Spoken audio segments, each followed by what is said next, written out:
Welcome back to Brush Country Monsters. This week's episode, team member Russell Knight has his new breed bow in Kentucky and he's chasing a monster whitetail. Stay tuned for more Brush Country Monsters. McWhorter Custom Rifles presents Brush Country Monsters.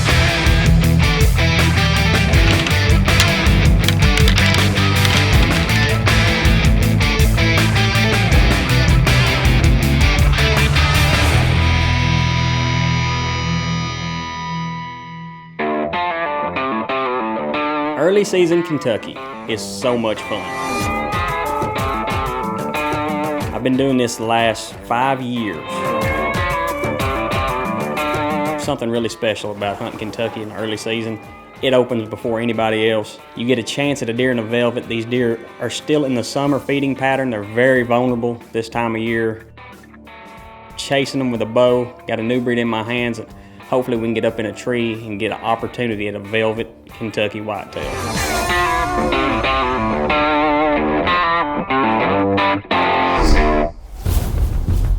I'm shooting a new breed GX2. It's kind of an upgraded version of the old genetics, which is about 5 years old. Great bow, very forgiving. Been shooting it all summer and I'm shooting good groups.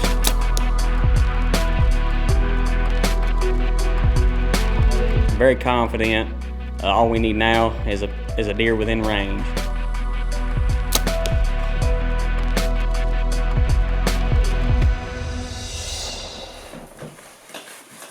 Well, Mother Nature finally decided to cooperate. It's opening weekend in Kentucky. We've been getting pictures of some giant deer back in a timber stand. Okay, I have a game plan that I have been working on pretty much all summer long. I've been in hanging stands, I've been running trail cameras. Trail cameras are huge this time of year, and we got several deer, several shooters. You know, it's almost hard to narrow it down to one because there's so many of them, which is a good thing. But a lot of deer this year, a lot of shooters, Western Kentucky. I am super excited about getting in a tree stand. It's morning. Can't hunt the crop fields of a morning because you tend to spook the deer out of them, but we hung a timber stand back in the timber about 600-700 yards from the crops. So we're gonna slip in there this morning and see if we can intercept one of them big deer we've been getting pictures of all summer.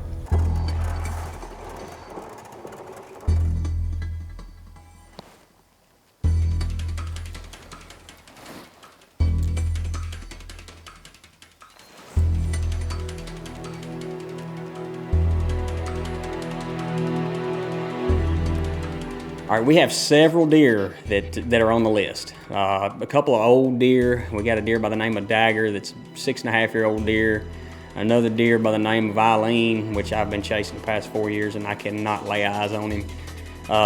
One of the top deer, main target deer is a deer we call Pretty Boy Floyd, but I just can't seem to narrow down where he's at. Got maybe 4 pictures of him all summer long, but several deer to go after. I think I'm gonna start high. We're gonna start, of a morning high up in the woods, afternoons in the beans, and see if we can't get on one of these shooter bucks. Temperatures are unusually low. It's normally 95 degrees and it's about 57 degrees right now. It's very nice. I've gotten a lot of pictures of some good deer right here in mid-morning, even when it's hot, so maybe we'll look out and get a shooter to come up under us.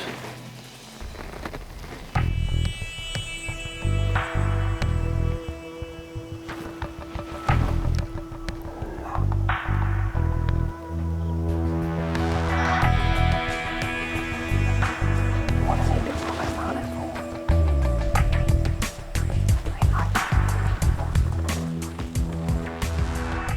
for. Well, we got to see a shooter. We know the deer, his name's Dagger, got several pictures of him. Something got after a group of deer and pushed them to us. They just didn't come close enough. But I don't know if it was a coyote or what it was. He went in behind us right here, went in this bottom. It's about over for this morning, I think. But it's been a good morning. We saw a lot of activity. It's been nice, weather's been nice. I'm excited about this evening. I'm gonna hunt a food plot and some soybeans this afternoon.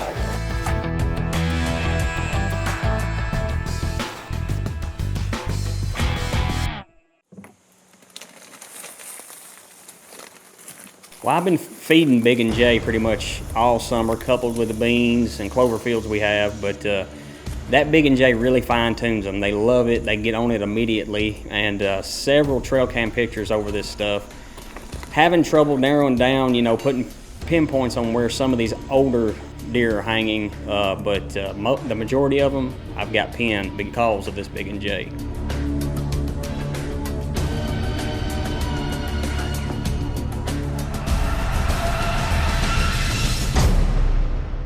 It's all about stand location. And in the afternoons, you really want to hunt these bean fields. You want to find you a place where you can get the wind to your advantage and hunt the bean fields, because that's where they're going to congregate of the afternoon. They're going to hit them food sources heavily. And most of the time, when they're still holding that velvet, it's going to be before dark. Brush Country Monsters is brought to you by McWhorter Custom Rifles, the most accurate hunting rifles in the world. Yeti Coolers, built for the wild. Safari Club International Foundation, first for wildlife. Hoff Power Auto and Outdoor Stores, over 50 years in Central Texas, and we couldn't have stuck around this long if we were steering you wrong. Chupacabra Rub, shake it, rub it, love it. And Surge Pro, the best yield-enhancing foliar fertilizer on the market. Brush Country Monsters is brought to you by Rudy's Country Store and Barbecue, real Texas barbecue. Swarovski Optique, see the unseen. Burger Bullets, shoot better, shoot burger. Hart Rifle Barrels, unparalleled performance, handcrafted one at a time. And John Burrell's High Adventure Company, the finest collection of big game wing shooting and sport fishing destinations in the world.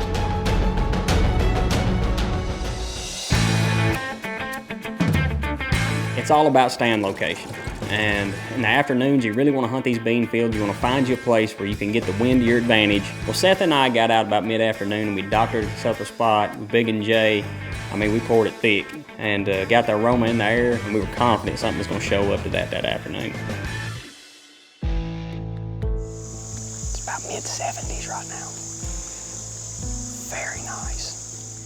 Well, we eased up the creek bottom to the stand, and we thought that we were getting in there early, but turns out there were already deer on the field when we got there.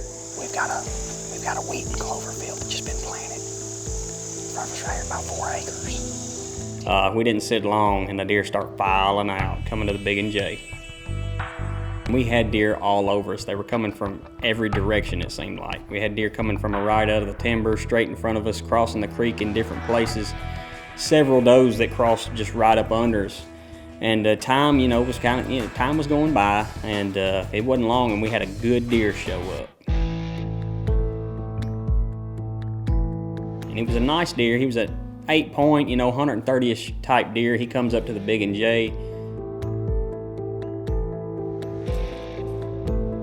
Great deer, but just one that needs a couple more years. Just not something I really wanted to shoot, judging by the pictures we've been getting all summer.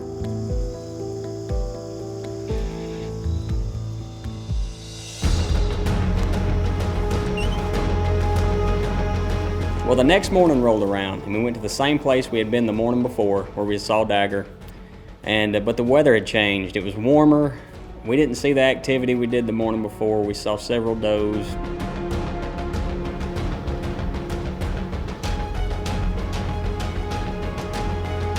I know they're there. I got pictures of them in the afternoon, so I just felt it in my gut that we had to go back there that afternoon.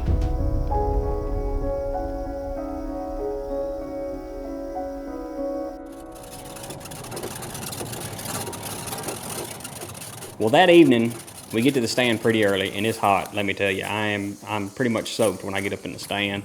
We doctor the Big and J up, freshen it up a little bit. I'm confident the cameras have been showing him show up every afternoon. We got a pretty good wind. It's not great, but it'll work. And we kind of just kick back, let the evening go by. We see several does once again, small bucks. And about 30 minutes before dark, a doe pops out to our left, right at the Big and J. And I just happen to turn around, and Dagger steps out right at the Big and J pile. He's facing us. He's got his head down in the Big and J, but he's facing directly at us, about 15 yards. He just caught us off guard. I mean, that's bow hunting. Early season bow hunting, you're dealing with feed close to you. You know, it's not easy. You have no breeze at all, and we got busted. And it ain't no easy way to put it. We just got busted. My deer showed up. We had no time to get ready. Popped out right up on us. He's at 15 yards. He's got us pegged. Throws his tail up and gets out of there. Early season bow hunting. Well, Seth and I go back to the cabin that night, our tail between our legs. We got our hind ends kicked. We decided we needed to change it up. Brush Country Monsters is brought to you by Big & J Long Range Attractants. The aroma is super strong. The range is super long. Revolution Safe Company, inspired by Pendleton. Rotating gun management made simple. Borden Accuracy, makers of the Rimrock, Alpine, and Timberline custom actions. Swagger, the bipod with moves. And New Breed Archery. No hype, just hunt. Third morning here in Kentucky. Bust last night, but that's bow hunting. Early season, temperatures are high. We decided we needed to change it up. Gotta stay positive, maybe it'll happen. And do something different. We're gonna try it again this morning.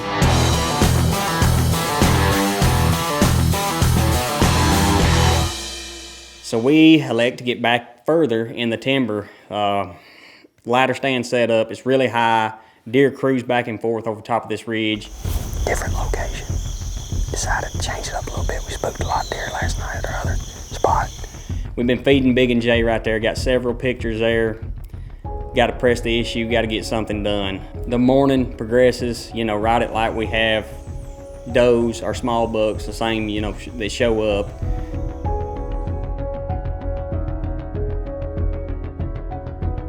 Well, about mid-morning, a beautiful deer shows up, great up-and-comer deer.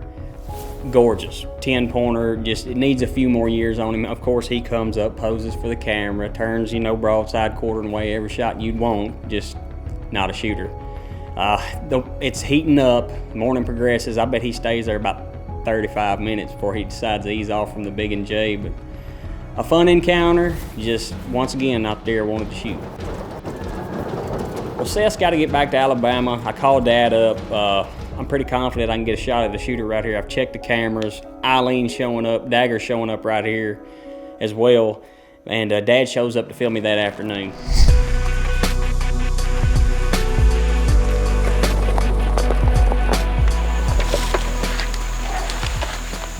When we made our decision this afternoon, we're gonna hunt this ridge up here in the timber. Well, it's another scorcher. It's warm. It's hot today. These deer showing up, you gotta hunt them. They hadn't been messed with. Just you gotta get in the tree stand. And that's what we did. Dad and I got in early, pulled the hill. We're sweating quite a bit once we got in the stand, but we know they're there and that they're gonna show up.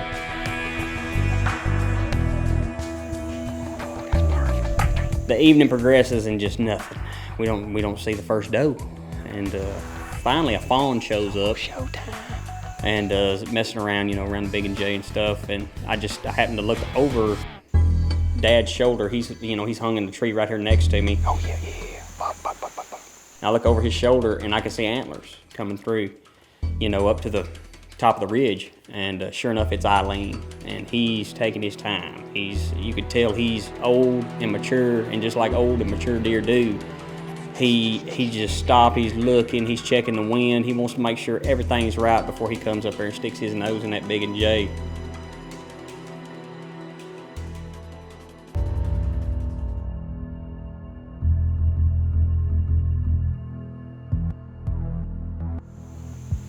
Here he comes.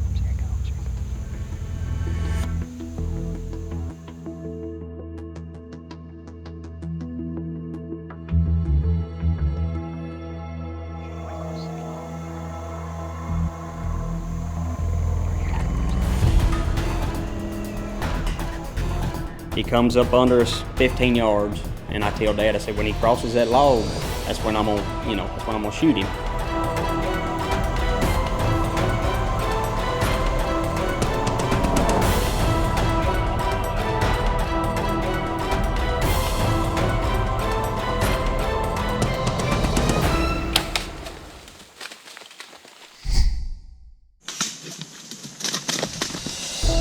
When I turned the arrow loose, I could see the luminant hit him behind the shoulder, extreme quartering away. He turned his head just a little bit more, made it even more quartering away. But I thought maybe that I could have, gotten one lung and it maybe come out the front of his brisket there. But I get down, walk up to the point of impact, no blood. We probably covered 3 miles, finding specks of blood, and it's hard to describe. It's a sinking feeling when you make a bad shot on a deer, but especially a deer, that caliber, that age, and one you have history with. But sometimes that's just how bow hunting is.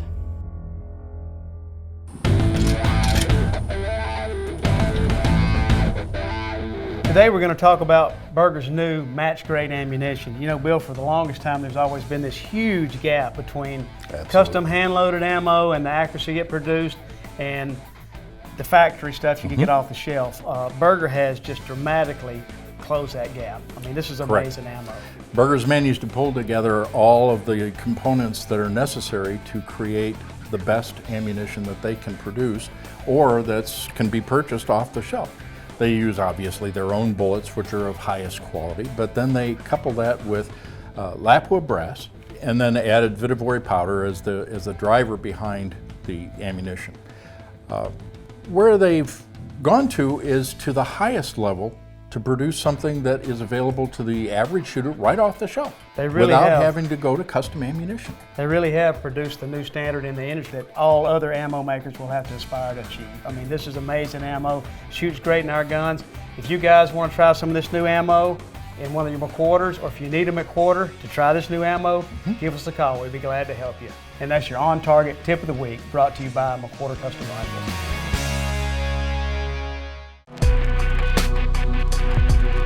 I just start scouting, walking around, looking for stuff, looking for rubs, stuff like that. And sure enough, find some rubs and put some Big and J out and a camera and leave it for about 3 days. Come back and sure enough, one of the main deer that I wanted to target, Pretty Boy Floyd, has shown up, and he's in the daylight with his running buddy, the narrow 10. I hang a stand.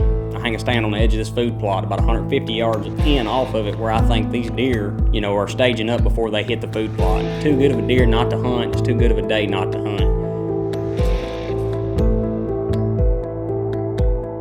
I got a food plot behind me, 200 yards. So I ease up in the stand and get my camera set up, get my new breed, hung right there next to me. Evening goes on, does start showing up everywhere, hitting this Big and J. They're all up under me, all around me. This goes on pretty much until dark. Does everywhere. No, not even any small bucks, just does everywhere. And right about dark, I've just about hung it up. I've just about called it quits. Camera light's about gone. And I look to my left and I can see a deer walking toward the Big and J out the ridge. And it's a buck. And as he come past the brush, I could tell it was the narrow 10. And I said, oh, maybe Pretty Boy's with him. Sure enough, he was. He was right in behind him. And so I grabbed my bow. First, I looked at the camera, made sure I had enough light. And then I grabbed my bow and positioned the camera the best I could to where they were going to walk by. Well, Pretty Boy's easing up through there. Narrow 10 walked by with his nose to the ground. Pretty Boy wasn't going to do it. He got about the center of my shooting lane. He smells me. He raises that head up, and I can just see he's already got me. He's about to bust. I can feel the pulse in the side of my head. My heart's just boom, boom, boom, boom, boom, boom, boom, boom.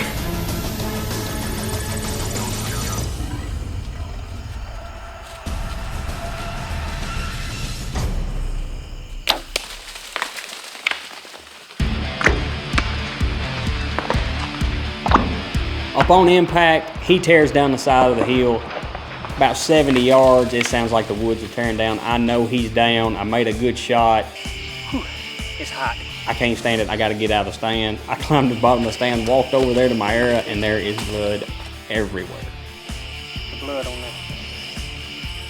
It's funny how things work out. I feel terrible that I made a shot on a deer that I have watched for years, but getting my hands on this buck that was my #1 target buck, and he's beyond, everything I imagined him being, judging by trail cam pictures.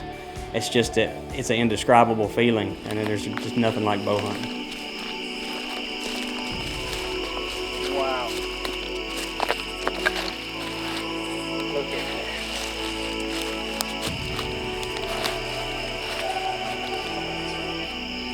gosh, he's beautiful. He just came out of the building. You know, there's just nothing like bow hunting. Highs and lows, and this is a classic example, you know, of just bow hunting, you know, at its rawest form. Making a bad shot on a deer that you've watched the past 4 years, and then not getting him, and then ultimately getting your #1 target buck. And I just couldn't be more proud of this buck here in Kentucky. Great deer, one I won't soon forget. I wish everyone could do it. Bow hunting is really special. How was that for an early season bow hunt? Great deer, Russell. Until next week, always remember, keep God and family first.